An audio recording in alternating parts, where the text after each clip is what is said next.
Hey everybody, it's the Master Rules Lawyer coming at you just a few days after the ban list. Kind of wanted to give a market watch update after everything had their chance to, all the prices and everything had their chance to settle. Obviously, right after the ban list, everything kind of was crazy. People were panic buying, selling. So those prices are, very, very rarely indicative of what they're going to sell at. So I want to look at things now that we're starting to see what the current format, between the ban list and um, the next set, Raging Abyss, is going to look like as far as our market. Of course, market does crazy things all the time, but starting to get a better idea of what this format might end up looking like. But of course, we haven't had yet a major tournament with it, so things may change. And I've got some predictions as far as that goes. But first thing I definitely wanted to look at, which is the obvious thing to look at as far as the market goes, after the ban list, is that grass looks greener. Obviously, came off the list limited to one. Some cards are trying to put together, or some people are trying to put together their 60 card grass decks, and we're going to have to see if the card being at one if it's reliable enough, if it ends up getting results, and that could greatly affect the price of this card. Now, at first, when the ban list dropped, this thing was sitting at around $40 right away. So that was a bit much, even though this only has one printing. So, and the set is a bit older, so there's a lot of people that maybe don't have this card just sitting around. However, once Banlist did come out, you did see a lot of people offloading these, and currently you've got 79 listings. Right now they're sitting around $27, and let's see. There's quite a few listings around that $27 mark. It's going to be, you got 2 pages around that price point, so people are going to have to burn through those before you see any kind of price uptick. Now, the real question to be asking is grass something you want to invest in? Obviously, right now, you only want to be looking at buying your single copy of grass if you are planning on using it for this format. Thing is, Konami doesn't unban cards like this and then not have a plan of reprinting it pretty quickly to make some money off. So, almost certainty that this card is going to come out in either in the 10s or the quarter century bonanza coming up before the end of the year. So there's that. But of course, that's not confirmed as of now. Do I think this is a good card to buy? Again, it depends if you need it. If it doesn't come in the 10s, you got a little bit of time, and it might be worth picking up. I don't think it's going to go lower than this price. I think the people are going to burn through these prices, and if the deck starts showing results, I think it's going to go up briefly more. Again, but that's with a big asterisk of if this card does not get a reprint announced. So you're playing with fire a little bit if you're trying to use this as something to invest in, because the second that reprint gets announced, this is going to drop. But if you manage to snag it at this price and grass decks do start showing some real promise, over the next few weeks, I would not be surprised to see this go back up closer to that $40 mark where it was, closer maybe to 35. But yeah, I would not be surprised at that one bit. So this could be something to do a quick flip on. I don't think if it were me, I would be trying to do that with something that I don't think is going to be not that's going to go up enough to where it's going to be worth taking that risk. But we'll see. Now, another post-Banlist. You guys, anybody who's been watching my previous content, knows that I've been on Ubel since for a good while. Keep telling you, pick up your Ubel stuff, pick up your Ubel stuff. After the Banlist, Ubel's going to be big, and I very much thinking that more than ever after seeing the Banlist. Ubel got a light little love tap, and you can see with here on the graph, it's starting to go back up, moving down, because people thought it was going to get hit, and the deck, these will go down around 30, 32. Now the lowest for a near mint verified seller, or someone with some decent sells, you're looking at 48. And if Ubel comes out the next few weeks and shows that it is the deck, which I think it's going to be, this is only going to go up more. So I think you had your time. It was the best time to get Ubel, but still, it's a lot cheaper than it was. I'd still go ahead and pick them up if you think you might want to be playing Ubel. It's not going to be reprinted anytime soon, the Phantom anyway, so go ahead and pick those up still. If you think you might want to play Ubel, because I don't think it's going to be cheaper, and I would strongly. I've got my very strong suspicions this is going to be at least $10 more expensive very quickly. And here, let's look at this. Let's look at a couple more Ubel related things real quick. Nightmare Throne is the other thing I want to look at, because if you can't have Ubel take off without you can't have the deck take off without this card. This card had gotten down close to $20. It's back to around 26 a piece, and I still say that's very cheap compared to what you can expect to pay for this in a few weeks. Usually when I can make my predictions, I don't make them with such short-term thoughts in mind, I guess. But no, I mean, yeah, I think Nightmare Throne is going to be going up very quickly. Because it is still at 3. Ubel stands to be the strongest deck of the format, and this was what it was sitting at before. Ubel was in a better place than it was, so I would not be surprised to see this go up to $35 a copy, maybe more, but I think $35 is a reasonable expectation for it. And of course, you got it. I think I've mentioned Verudris in almost every video Marcus Watch that I have done.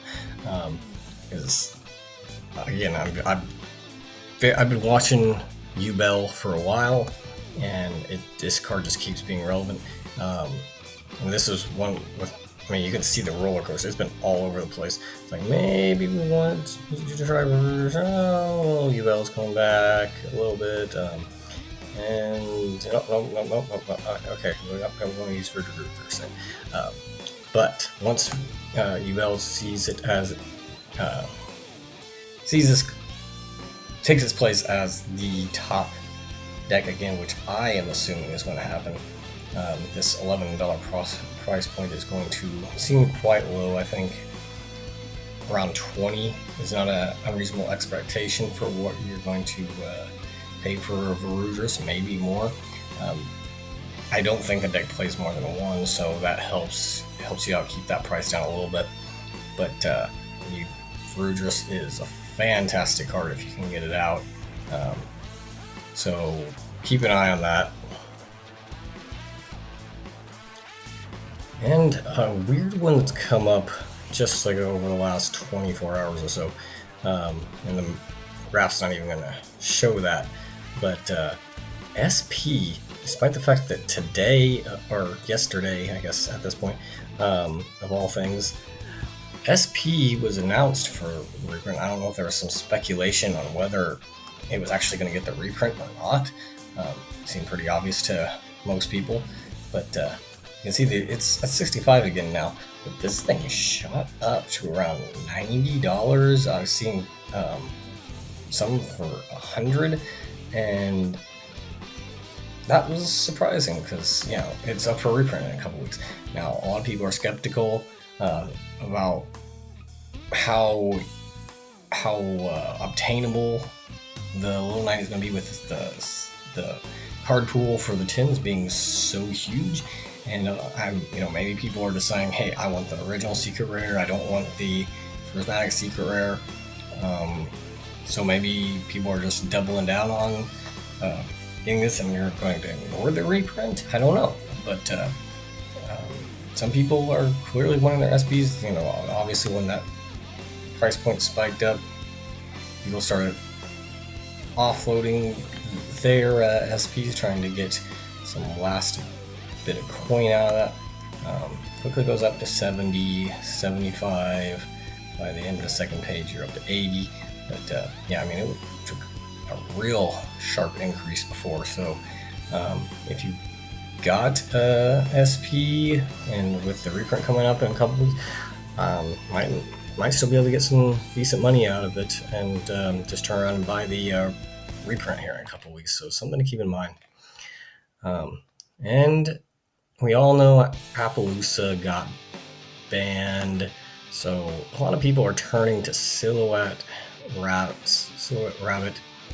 It is now sitting at $20. That's about a $6 increase from just what it was earlier today. People are really liking this card, and good reason. I've definitely play tested with it even before Appo, and I liked it a lot.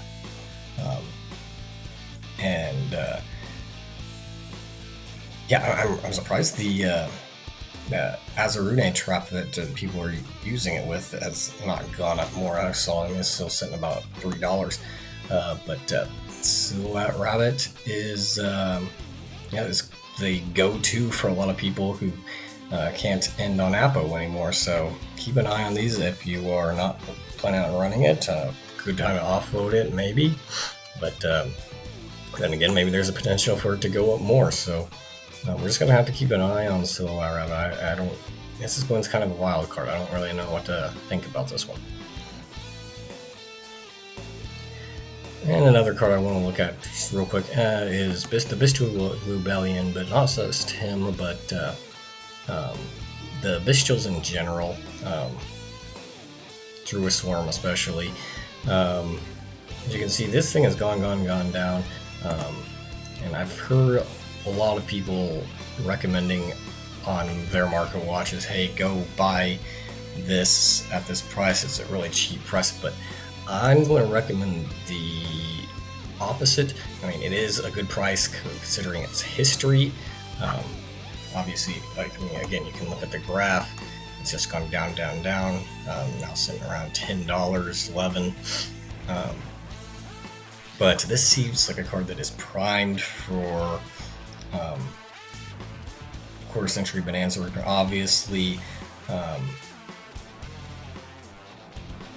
Obviously, that this is a card that people really like, along with the other bestials, and definitely meta relevant. I would not be surprised if they make it in there and get another reprint, just to milk them one more time. So that's just my quick thing to say about that. I don't think now's the time to buy Bestial Rebellion, or if you can hold out anyway, to see what's in the 20 quarter century bonanza. I would definitely hold out if you can. And that's also kind of my advice with the next card, Arch Nemesis Protos.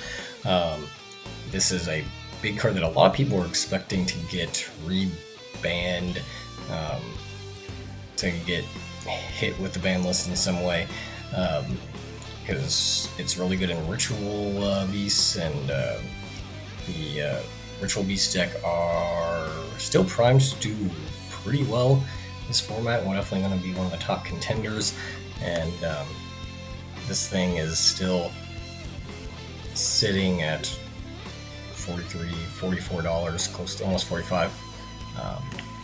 But that's because it is like I think there's only one print of it. Pretty sure, and I would be pretty shocked if this was not reprinted between either the tins or the bonanzas. Bonanza seeming more likely to me, but you never know what they're going to do with the tins anymore.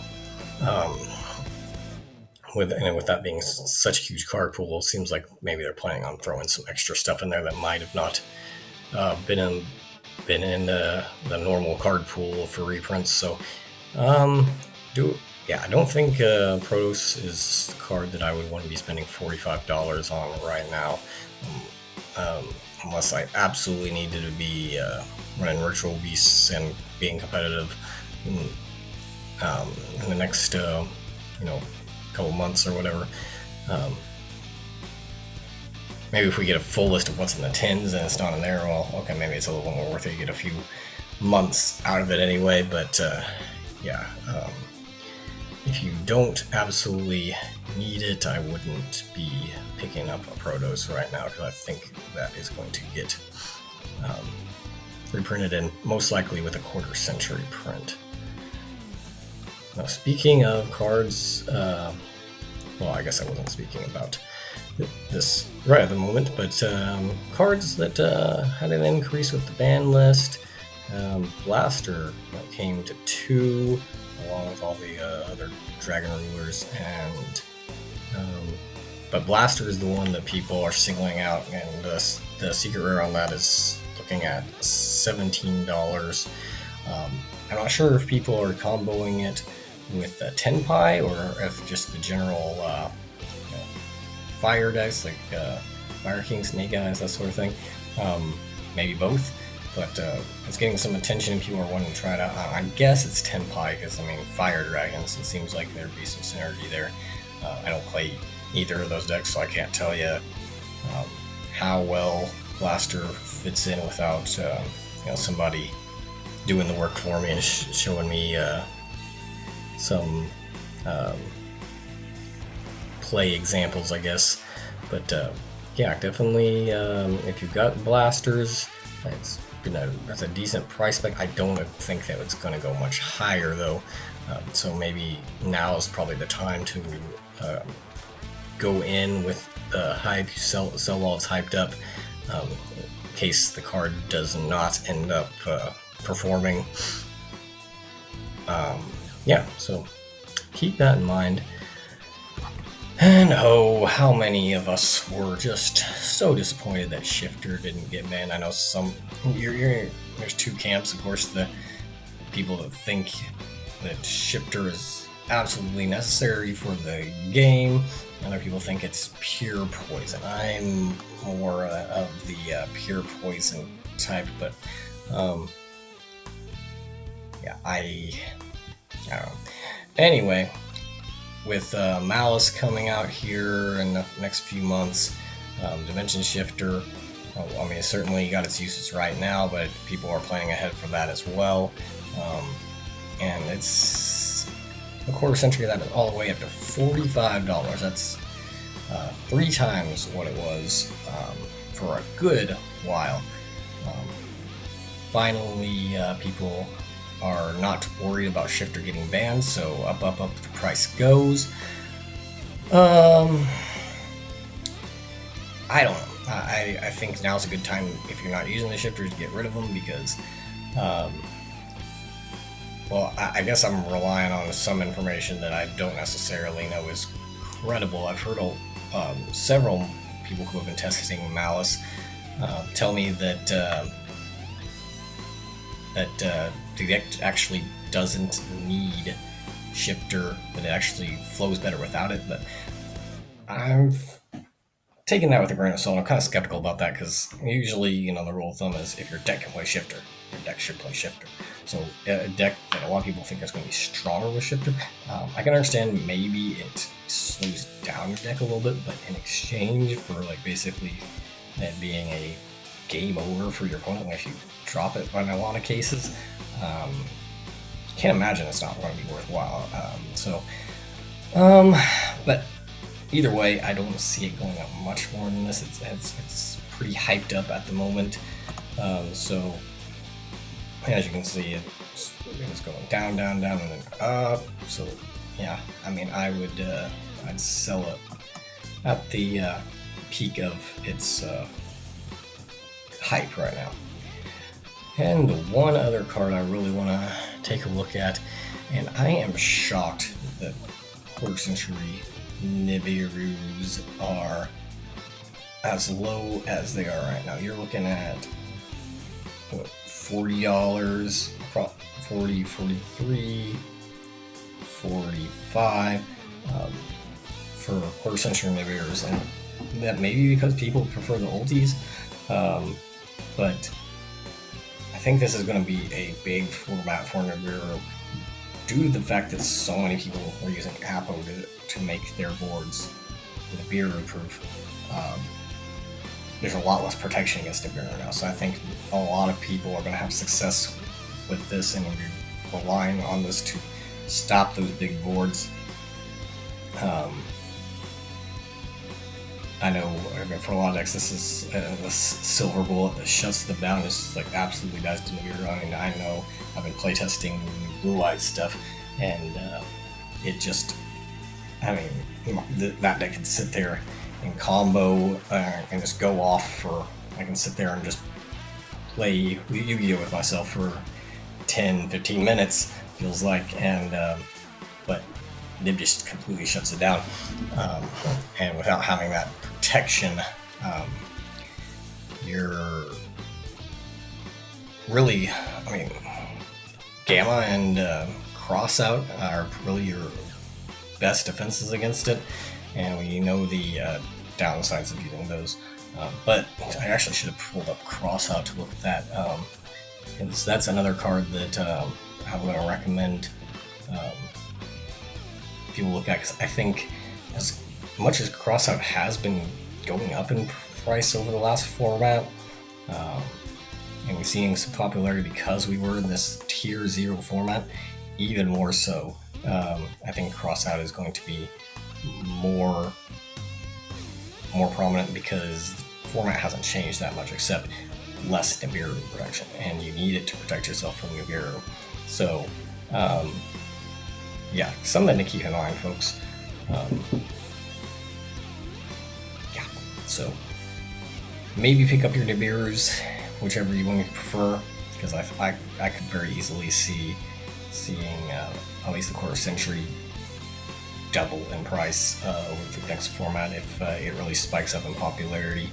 And the ultis probably could go up a little more itself. It's already more of a pricey card, but you can see both getting quite popular. So just some things to think about. I don't know. You guys have any thoughts? If you think that I'm wrong, or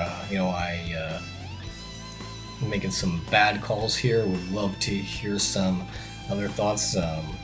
Might be something that will be worth sharing on my next video. But yeah, drop a like or subscribe if you made it this far and you want to see more content. If you did make it this far, you're an absolute ledge. Appreciate you, and hope you guys check out more content. The more people who subscribe, the more motivation I have to actually do these things. Subscribe so you don't miss the next one. So everybody, have a good one. Thanks.